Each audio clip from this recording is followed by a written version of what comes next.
नमस्कार, आप देख रहे हैं प्रणाम देवभूमि। मैं हूं आपके साथ उन्नति भटनागर। बुलेटिन की शुरुआत करते हैं बड़ी खबर के साथ। जोशीमठ भू धसाव के चलते प्रभावित हुए परिवारों के लिए कैबिनेट मंत्री गणेश जोशी ने राहत और खाद्य सामग्री से भरे हुए ट्रक को जोशीमठ के लिए रवाना किया। इस मौके पर कैबिनेट मंत्री गणेश जोशी और प्रदेश अध्यक्ष महेंद्र भट्ट मौजूद रहे। गणेश जोशी ने कहा कि जोशीमठ में आई प्राकृतिक आपदा के समय हम उन लोगों के साथ हैं और आगे जो भी कदम उठाने पड़े सरकार उसी दिशा में काम करेगी।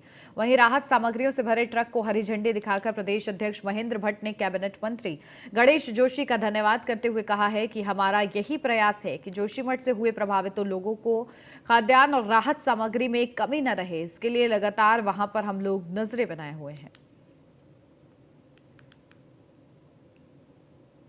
और आपदा के संदर्भ में मैं ये कह सकता हूँ कि हमारे सारे जनप्रतिनिधियों ने जिस रूप में सहयोग किया जा सहयोग करने का काम किया। एक माह का वेतन भी सबने दिया है। हमारे बहुत से जो एक्स एमएलए थे मुझ सहित मैंने भी अपना एक माह की पेंशन दी है। और हर क्षेत्र से वहाँ के जो इसमें प्रभावित लोग हैं उनको अन्न की कमी ना हो, वस्त्र की कमी ना हो, हर सुविधा का लाभ उनको मिले। और मैं आज आभार व्यक्त करता हूँ गणेश जोशी जी का। वैसे तो हर आपदा में आपका सहयोग बना जो हमारे जोशीमठ के नागरिक पर जो आपदा आई है, उस संकट की घड़ी में पूरी सरकार, पूरा तंत्र, पूरी पार्टी उनके साथ में।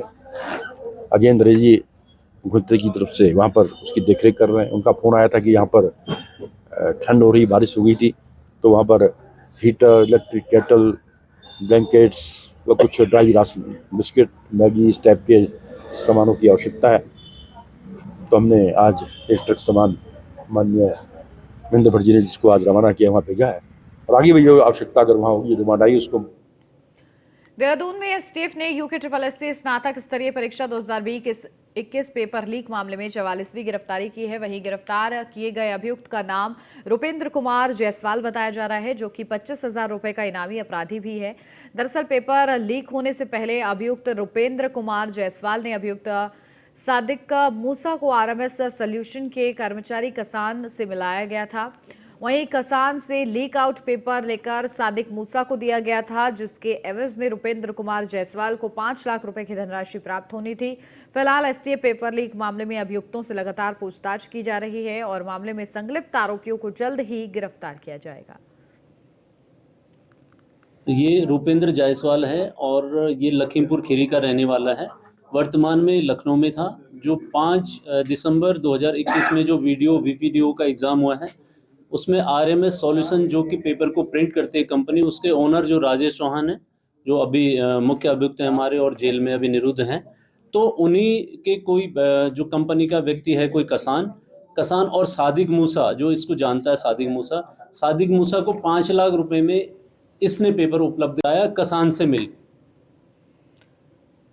लक्सर में भारतीय जनता पार्टी द्वारा मंडल स्तर की कार्य समिति बैठक आयोजित की गई। इसका आयोजन HR डिग्री कॉलेज परिसर में किया गया। आपको बता दें, पार्टी के वरिष्ठ नेता जयपाल सिंह चौहान के नेतृत्व में बैठक का आयोजन किया गया, जहां लक्सर क्षेत्र के जितेंद्र चौधरी जैसे कई दिग्गज नेता शामिल हुए। इस दौरान वरिष्ठ नेता जयपाल सिंह चौहान ने बताया कि भारतीय जनता पार्टी संगठन और कार्यकर्ताओं पर आधारित पार्टी है, जो अपना समय समय पर नेतृत्व करते हुए निर्धारित समय सारणी के अंतर्गत मंडलीय कार्य समितियों की बैठक आयोजित करती है, जिसमें आगामी नगर पालिका परिषद और लोकसभा चुनावों को लेकर भी रणनीति को तैयार करते हुए अग्रिम दिशा निर्देश भी जारी किए गए हैं। भारतीय जनता पार्टी संगठन और कार्यकर्ता आधारित पार्टी है। अपना नेतृत्व समय समय पर कार्य समितियों के माध्यम से अपने वर्ष भर में या 3 माह के अंतर पर हमारी यहाँ कार्य समितियां होती हैं। पहले राष्ट्रीय कार्य समिति, उसके 15 दिन के अंतर्गत सभी जिलों की कार्य समिति, और उसके 10 दिनों के अंतर्गत हमारी मंडलों की कार्य समिति संपन्न होती हैं। हमारा नेतृत्व हमारे कामों की समीक्षा करता है। गाजियाबाद से 5 दोस्त घूमने के लिए हरिद्वार आए थे। सभी डामकोटी के पास ओमपुल घाट पर स्नान करने के लिए रुके। इसमें आयुष पटवाल ने पुल से छलांग लगाई। दोस्तों से कहा कि वह उसकी वीडियो बनाए। आयुष ने जैसे ही गंग नहर में पुल से छलांग लगाई तो उसके दोस्त वीडियो बनाने लगे। वहीं दोस्त उसका वीडियो बनाते रहे और छात्र पानी के अंदर गायब हो गया। छात्र की तलाश में जल पुलिस ने सर्च अभियान भी चलाया, लेकिन देर शाम तक छात्र का कोई सुराग नहीं मिल सका। राहगीरों की सूचना पर जल पुलिस को बुलाने के बाद सर्च अभियान चलाया बताया गया, मगर छात्र का कुछ पता नहीं चल पाया। आयुष एनडीए में भर्ती के लिए देहरादून में रहकर तैयारी कर रहा था।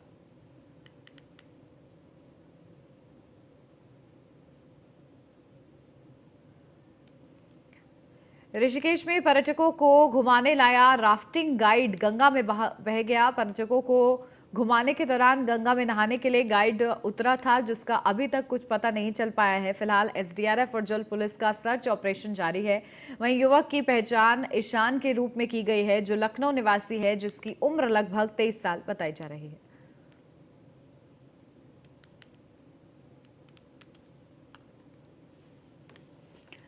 हरिद्वार जिले के एसएसपी अजय सिंह की गाड़ी को स्कूटी सवार युवक ने जोर की टक्कर मार दी, जिसकी वजह से एसएसपी की गाड़ी का बम्पर टूट गया। हादसे के कारण मौके पर भीड़ जमा हो गई। सूचना मिलते ही पुलिस ने मामले की जानकारी ली। फिलहाल गनीमत रही कि स्कूटी सवार या किसी को भी चोट नहीं आई। घटना हरिद्वार के ऋषिकेश तिराहे के पास की बताई जा रही है।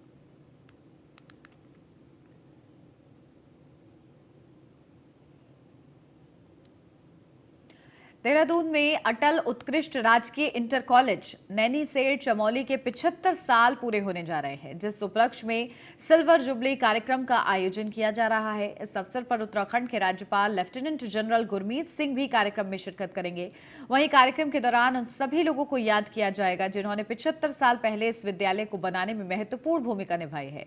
साथ ही वह लोग भी कार्यक्रम में शामिल होंगे जिन्होंने बड़े पदों पर पहुंचकर विद्यालय का नाम रोशन किया है। 1948 में ये खुल गया था और उसको 75 साल पूरे होने जा रहे हैं, 75वां साल लगा हुआ है।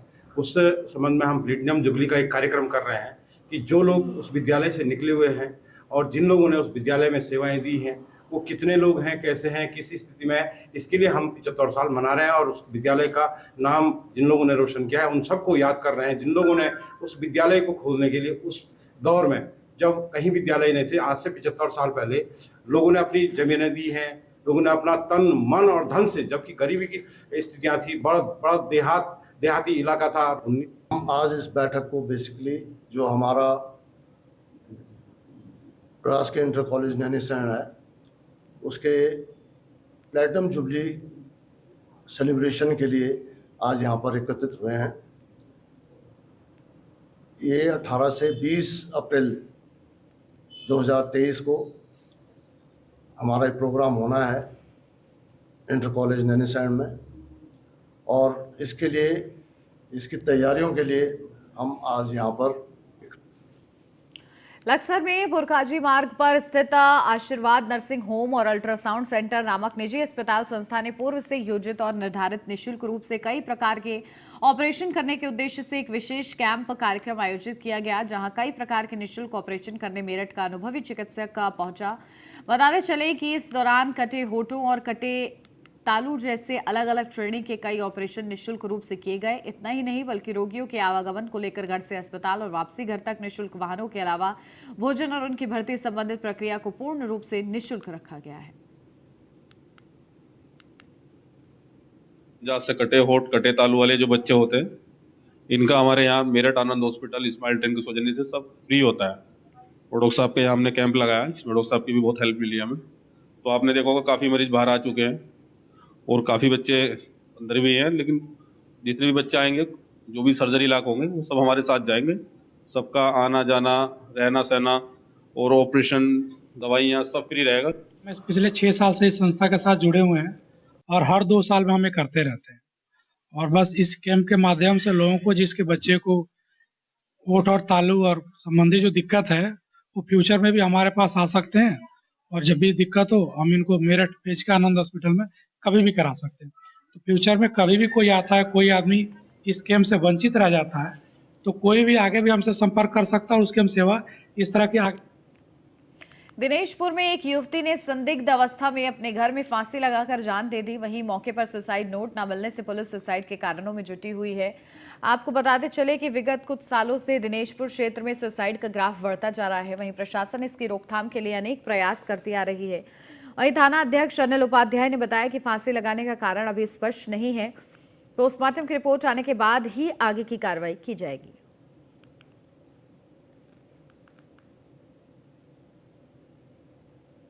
हमारे वहाँ से सब इंस्पेक्टर रजनी गोस्वामी के द्वारा इसकी पंचायतनामे की कार्रवाई की गई और पोस्टमार्टम हेतु 100 भेजा गया और जैसे ही रिपोर्ट प्राप्त होती है तो कारणों की जांच कर लक्सर में कुबेर ज्वेलर्स और भारत नर्सिंग होम नामक निजी अस्पताल संस्था द्वारा क्षेत्र के इंदिरा ग्राउंड में प्रशासन और व्यापार मंडल के बीच सद्भावना क्रिकेट मैच का आयोजन कराया गया था, जिसमें तहसील प्रशासन ने बल्लेबाजी को चुनकर इस मैच का शुभारंभ किया। बताते चले कि व्यापार मंडल ने प्रशासन को 5 विकेट से हराकर इस क्रिकेट मैच पर जीत हासिल कर ली है। वहीं प्रशासनिक टीम से मेजबानी कर रहे उप जिला मजिस्ट्रेट गोपाल राम बेनीवाल और व्यापार मंडल के अध्यक्ष अतुल गुप्ता की बल्लेबाजी चर्चाओं के साथ आकर्षण का केंद्र बनी रही। क्रिकेट सद्भावना मैच जो प्रशासन और व्यापार मंडल की टीम के बीच खेला गया वो बहुत ही सौहार्दपूर्ण खेला गया। प्रेम और वैचारिक मतभेद ना हो उस वजह से सब इकट्ठे साथ चलें, इसलिए व्यापारियों और एसडीएम साहब के द्वारा मैच खेला गया। कुबेर ज्वेलर्स और हमारे सुमित बालियान जी हैं, भारत नर्सिंग होम, पहले तो इनको धन्यवाद कि इन्होंने इतना अच्छा यहाँ पर व्यवस्था कराई, उसके लिए साधुवाद के पात्र हैं। दूसरा, आपने कहा कि मैच में हार जीत मायने नहीं रखती। अच्छी चीज ये है कि एसडीएम साहब ने और हमारे व्यापार मंडल के अध्यक्ष अतुल भाई साहब ने जो पहल की है उसका हम स्वागत करते हैं, क्योंकि खिलाड़ियों के लिए एक मंच जो उन्होंने दिया है, मुझे उम्मीद है कि आगे भी उनका सहयोग मिलता रहेगा। ऋषिकेश में श्यामपुर फाटक के पास योग नगरी स्टेशन आ रही उदयपुर सिटी के चपेट में अचानक एक सांड आ गया, जिसकी वजह से ट्रेन आधे घंटे तक ट्रैक पर खड़ी रही। इसी वजह से ट्रेन स्टेशन पर करीब 35 मिनट की देरी से पहुंची। ऐसे में ट्रेन में सवार यात्रियों को परेशानी झेलनी पड़ी। घटना में सांड की मौत हो गई। पुलिस और रेलवे के कर्मचारियों ने कड़ी मशक्कत के बाद इंजन में फंसे सांड के शव को बामुश्किल बाहर निकाला, जिसके बाद ट्रेन को योग नगरी स्टेशन के लिए रवाना किया गया।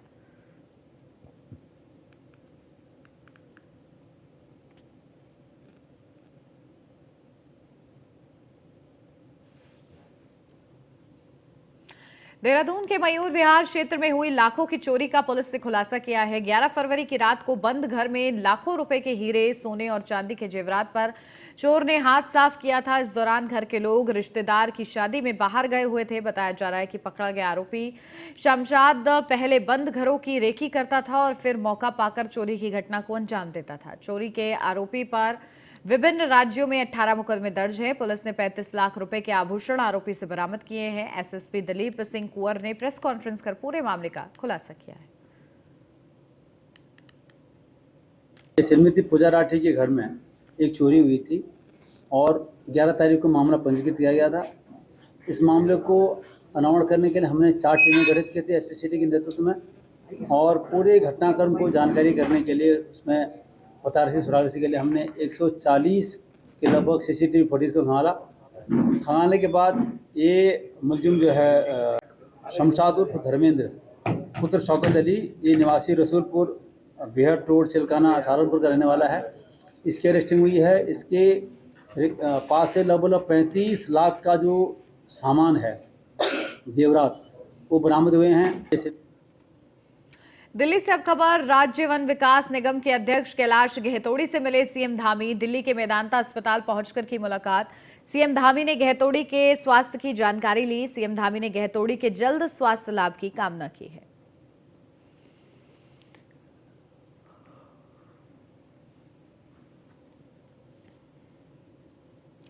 मसूरी में स्ट्रॉबेरी बैंक क्षेत्र की जनता को कैबिनेट मंत्री गणेश जोशी ने सौगात दी है। गणेश जोशी ने अपने विधायक निधि से कालिका मंदिर का विस्तारीकरण और सामुदायिक भवन निर्माण के लिए पैसा दिया है, जिसके बाद आज पूर्व मसूरी बीजेपी मंडल अध्यक्ष मोहन पेटवाल ने भूमि पूजन किया। इस मौके पर बीजेपी मंडल अध्यक्ष मोहन पेटवाल ने सभी क्षेत्रवासियों को महाशिवरात्रि की शुभकामनाएं देते हुए कहा कि अप्रैल महीने के अंत तक महाकाली का मंदिर का विस्तारीकरण और सामुदायिक भवन बनकर तैयार हो जाएगा। वहीं उन्होंने ये भी कहा कि कैबिनेट मंत्री गणेश जोशी के द्वारा स्ट्रॉबेरी बैंक की जनता की मांग पर मां काली के मंदिर के विस्तारीकरण और सामुदायिक भवन बनाए जाने को लेकर विधायक निधि से 6,55,000 रुपए की स्वीकृति मिल गई है। साथ ही उन्होंने गणेश जोशी की तारीफ करते हुए कहा, गणेश जोशी जो कहते हैं वे करके दिखाते हैं, इसलिए वे मसूरी से लगातार विधायक बनकर अपने क्षेत्र और प्रदेश की जनता की सेवा कर रहे हैं। देखिए, बहुत लंबे समय से यहाँ के जो वासी हैं उनके द्वारा ये मांग की जा रही थी कि यहाँ पर जो एक सामुदायिक भवन और उसके साथ जो यहाँ पे काली माता मंदिर है उसका सौंदर्यीकरण किया जाना है। इसी निधि में आपने जो है माननीय मंत्री से निवेदन किया था कि विधायक निधि से इसको यहाँ पे किया जाएगा। माननीय मंत्री जी ने, इस क्षेत्र के सम्मानित विधायक जी गणेश जोशी जी ने यहाँ पर 6,55,000 की धनराशि स्वीकृत की है और इसमें जो ठेकेदार हैं उन्होंने जो है बहुत जल्दी से काम को शुरू करेंगे और बहुत जल्दी ये काम यहाँ पर संपन्न होगा। और जब ये संपन्न होगा तो माननीय मंत्री जी यहाँ पर इसका लोकार्पण करेंगे। तो मैं मानता हूँ कि यही नहीं, ऐसे कई जगह मसूरी में जहाँ पर भी भूमि उपलब्ध हो पाई है वहाँ पे मंत्री जी का प्रयास रहा है कि वहाँ पर जो भी छोटे मोटे जो सामुदायिक भवन है, ताकि यहाँ के जो पड़ोस वाले हैं वो छोटे मोटे कार्य अपने किए जा सकें। तो इस तरह के 2-3 काम और हैं मसूरी में जो माननीय मंत्री जी ने स्वीकृत किए और भविष्य में भी जहाँ पर भी, क्योंकि मसूरी में दिक्कत इस बात की है कि भूमि जो है ज़्यादातर जो भूमि है वो नगर पालिका की है। देखिए बहुत इस पूरे मोहल्ले की स्ट्रॉबेरी बैंक की भावनाओं से जुड़ा हुआ मुद्दा था और मंत्री जी ने इसकी आश्वासन दिया था और आज हमें खुशी है कि महाशिवरात्रि के पावन पर्व के दिन इस जो मंदिर है इसके जीर्णोद्धार का काम शुरू हो गया है और ठेकेदार द्वारा सुबह इसका सर्वे किया गया था और उन्होंने भी आश्वस्त किया है कि अप्रैल तक इसके कार्य को पूर्ण कर दिया जाएगा। सभी लोग बहुत खुश हैं और खुशी की भावना, एक सभी कुल देवी का मंदिर है तो सारे के सारे जो स्थानीय निवासी हैं उनके अंदर बहुत ही खुशी महसूस हो रही है। खुशी की बात है कि सरकारी कार्यों में थोड़ा लेट लगी भी हो जाती है, मगर मंत्री जी जब भी हम उनसे बात करते हैं किसी भी विषय में तो वो बहुत हमारी बात को सुनते भी और पेन भी लेते हैं और उन्होंने जल्द से जल्द हमारी इस बात को सुना। ये इसके लिए हम सभी स्थानीय निवासी और हम सभी लोग इसके लिए उनके हमेशा शुक्रगुजार रहेंगे। इस पूरे माननीय मंत्री जी का, गणेश जोशी जी का बहुत बड़ा आभार व्यक्त करते हैं। उन्होंने हमारे मंदिर के लिए जो कार्यक्रम जो शुरू किया है उसका हम बहुत बड़ा उनको धन्यवाद देते हैं और जो भी समस्या थी हमारे मंत्री जी के साथ बैठकर उनसे मेरी वार्ता हुई थी, उनसे हमारी एक हफ्ते पहले भी, उन्होंने कहा था आपका कार्य जो है बहुत जल्द शीघ्र शुरू कर दिया जाएगा। तो आज शुरू हो गया तो काफ़ी, तो आप लोग खुश हैं? सब लोग हम बहुत खुश हैं जी इस बार। देहरादून में महाराष्ट्र के पूर्व राज्यपाल भगत सिंह कोश्यारी पहुंचे, जहां उन्होंने टपकेश्वर महादेव मंदिर में भगवान टपकेश्वर महादेव का जलाभिषेक किया। इस दौरान भगत सिंह कोश्यारी ने कहा, मैंने भगवान टपकेश्वर महादेव से प्रार्थना की, भगवान हमारे प्रधानमंत्री नरेंद्र मोदी जी को ताकत दे, भारत जगत गुरु बने। लगता यह है कि कल ही मैं आया और आज बाबा के दर्शन करने के अवसर मिले तो बाबा का निवास कैलाश से लेकर के, शिखर से लेकर के पशुपतिनाथ और केदारनाथ और बाबा विश्वनाथ से लेकर के रामेश्वरम तक है, अर्थात बाबा सर्वत्र विराजमान है। लेकिन टपकेश्वर महादेव का एक अपना ही महत्व है और इसलिए इस टपकेश्वर से यहाँ हम लोगों को अनेक बार आशीर्वाद मिलता है और यहाँ आकर के मैंने यही प्रार्थना की है कि हे भगवान, हमारे प्रधानमंत्री मोदी जी जो भारत को जगत गुरु बनाना चाहते हैं उसके लिए ताकत दो और हमारे उत्तराखंड में समृद्धि लाओ। बस इसी भावना से आया। भाजपुर में हाथ से हाथ जोड़ो अभियान के अंतर्गत यात्रा संयोजक नेता प्रतिपक्ष यशपाल आर्य के साथ अजय कुमार लल्लू ने प्रतिभाग किया।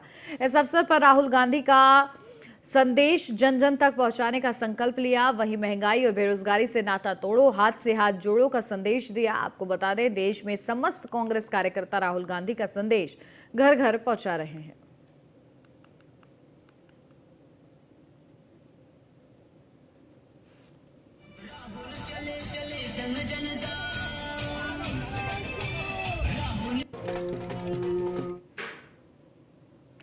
दिनेशपुर में 300 साल पुराना प्राचीन रामबाग का शिव मंदिर में शिवरात्रि के पावन पर्व पर 5 दिवसीय मेले का आयोजन किया गया, जहां कैबिनेट मंत्री विधायक अरविंद पांडे ने अपने परिवार के साथ शिवलिंग पर जल अभिषेक किया। इस दौरान पूर्व कैबिनेट मंत्री विधायक अरविंद पांडे ने कहा कि मैं भगवान से प्रार्थना करता हूं कि पूरे मानव जाति का कल्याण करें। साथ ही प्रधानमंत्री नरेंद्र मोदी जी ने पूरे भारत को नए हिंदुस्तान बनाने का जो संकल्प लिया है, भगवान उनकी मनोकामना को पूरा करे।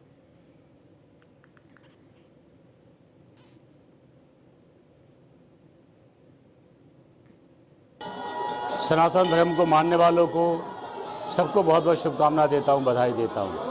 भगवान से प्रार्थना करता हूं कि पूरे मानव जाति का कल्याण करे और जो देश के प्रधानमंत्री जी ने नए हिंदुस्तान बनाने का संकल्प लिया है उसमें भगवान हमारे प्रधानमंत्री जी की मदद करें और इस संकल्प को पूरा करें।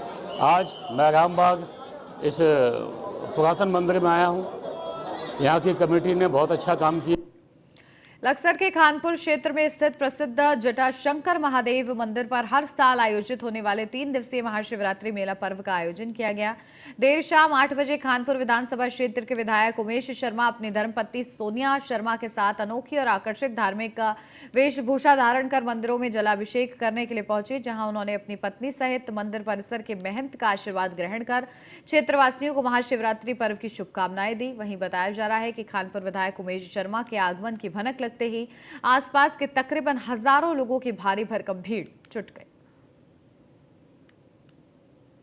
देखिए, प्रभु के चरणों में नमन करते हुए आज महाशिवरात्रि के इस पर्व की सभी क्षेत्रवासियों को हार्दिक शुभकामनाएं।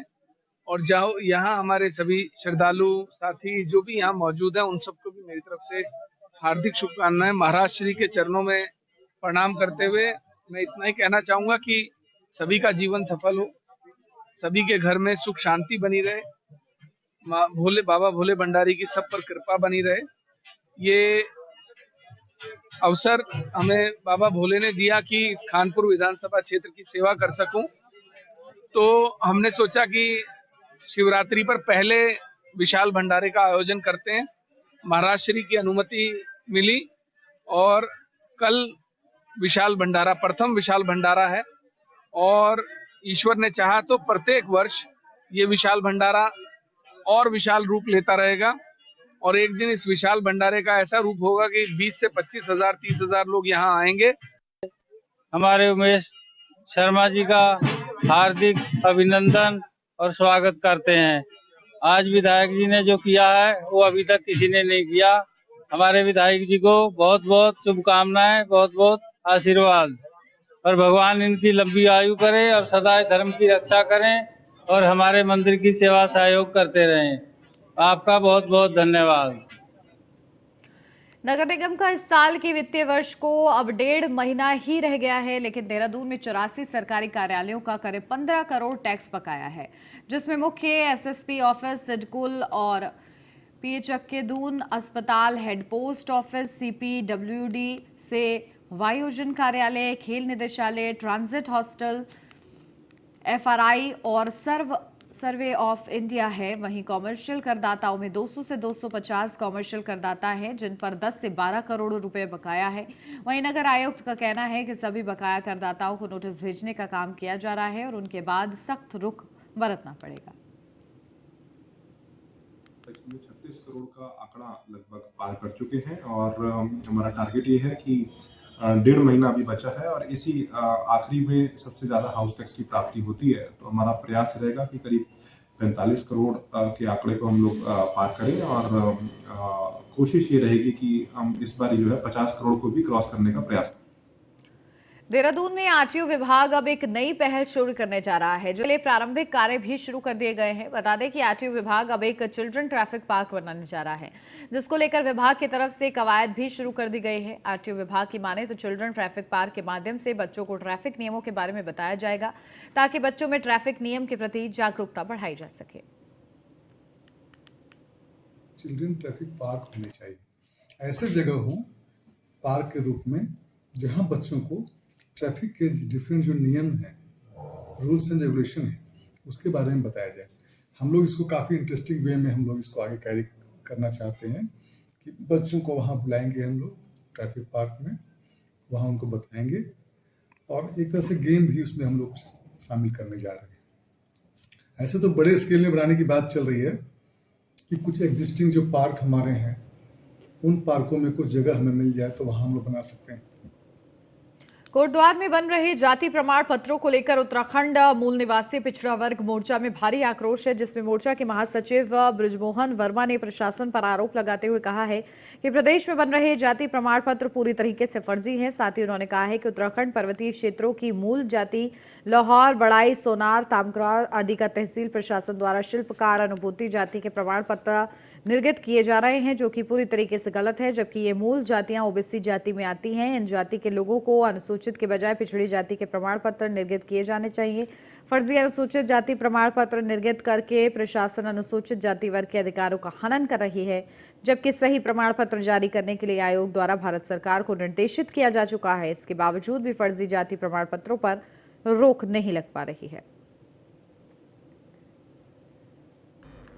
कुछ लोग ज्ञापन देने आए हैं। इनका ये कहना है कि शिल्पकार जाति के जो कुछ व्यक्ति हैं, शिल्पकार, पहले तो इनका ये कहना है कि शिल्पकार अपने आप में कोई अनुसूचित जाति नहीं है, और जो बढ़ई है, ताम्रकार हैं, कुछ जाति हैं जो ओबीसी में अधिसूचित है, उनको ही अनुसूचित जाति का प्रमाण पत्र जारी किया जा रहा है। उत्तराखंड पर्वत क्षेत्र की लोहार, बढ़ई, सोनार, ताम्रकार, टमटा आदि पिछड़ी जाति की सूची में शामिल है।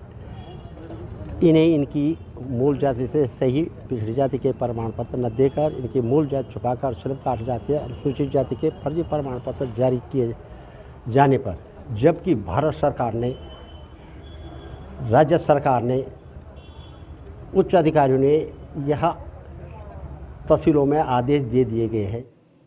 अल्मोड़ा जिला कारागार में महिला कैदियों को हुनरमंद बनाने के लिए महिला आयोग जुटा हुआ है, ताकि ये कैदी जब भी जेल से छूटे तो मुख्य धारा में शामिल होकर आसानी से जीवन व्यतीत कर सके, जिससे सुरक्षा, सुधार, पुनर्वास का उद्देश्य पूरा हो सके। कैदियों को उनकी क्षमता के अनुसार हुनरमंद बनाने की कवायद तेज हो गई है। राज्य महिला आयोग की पहल पर पहले चरण में महिला कैदियों को प्रशिक्षण दिया जा रहा है। वहीं जेल के अंदर महिला कैदी उनसे निर्मित फूलों की माला और पर्स जैसे सजावटी सामान बनाने का प्रशिक्षण ले रही हैं। ट्रेनिंग यहाँ पर दे रही हैं, वो फूल बनाने की या उसकी माला बनाने की यहाँ पर उन महिला बंदियों को ट्रेनिंग दे रही हैं। उसके बाद जो उसका जो मालाएं तैयार होंगी, तो उनका कहना है कि जो माला तैयार होंगी वो उसको क्रय कर लेंगी और उसका जो भी पारिश्रमिक बनेगा वो महिला बंदियों को देंगी जो है। और अगर वो महिला बंदी यहाँ से जेल से रिहा हो जाती हैं, उसके बाद भी वो उनका अगर वो ये इस रोज़गार से जुड़ेंगी तो उनको पूरी मदद करेंगी। और ये हमारे जो जेल में एक सुधार का जो एक उत्तराखंड में शुरू हुआ है, तो उसके लिए एक बड़ी पहल होगी। और इसी के साथ इस बुलेटिन में बस इतना ही। खबरों का सिलसिला आगे भी जारी है। बने रहिए न्यूज़ वन इंडिया के साथ।